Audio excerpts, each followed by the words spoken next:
Avant de vous présenter les Simca, laissez-moi d'abord vous en dire un peu plus à propos du film La Grosse Caisse. Et on commence par un aperçu de l'histoire. Louis Bourdin, modeste poinçonneur de métro à la RATP, travaille à la station Quai de la Râpée. Bien qu'il soit fanfaron, il est en réalité assez craintif. Il est passionné par les romans policiers. Il décide d'écrire le sien sous le pseudonyme de Lenormand.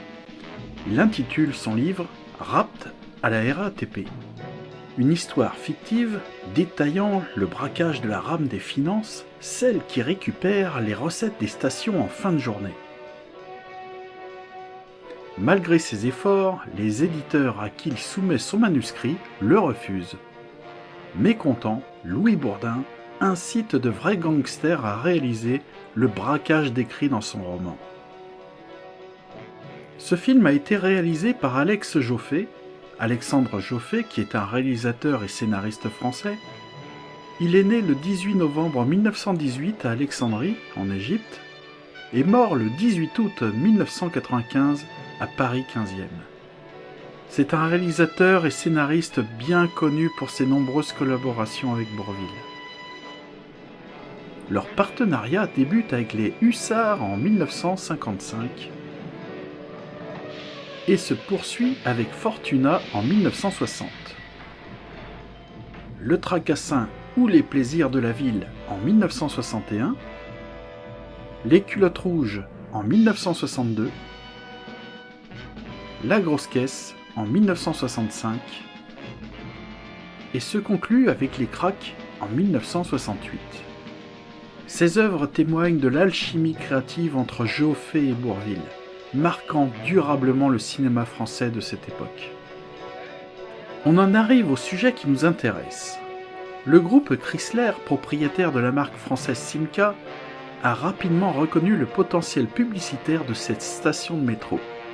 Ils ont réussi à intégrer l'exposition de leur gamme de voitures dans le film La Grosse Caisse. Pour cela, ils ont rempli la station Arsenal en plaçant plusieurs modèles sur les quais. On découvre la Simca 1000 ainsi que les berlines 1300 et 1500. Ce sera d'ailleurs leur dernière apparition puisqu'à l'automne 1966, elles seront remplacées par les Simca 1301 et 1501.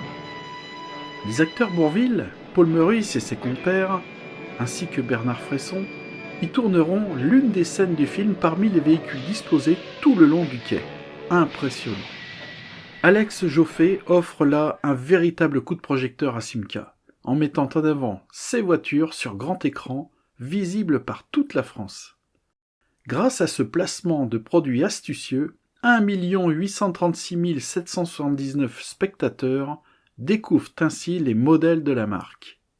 Dans d'autres scènes du film, d'ailleurs, on retrouvera ces acteurs bien connus, dont Roger Carrel, Jacques Legras,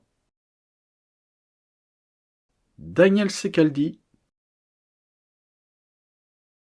Pierre Vernier,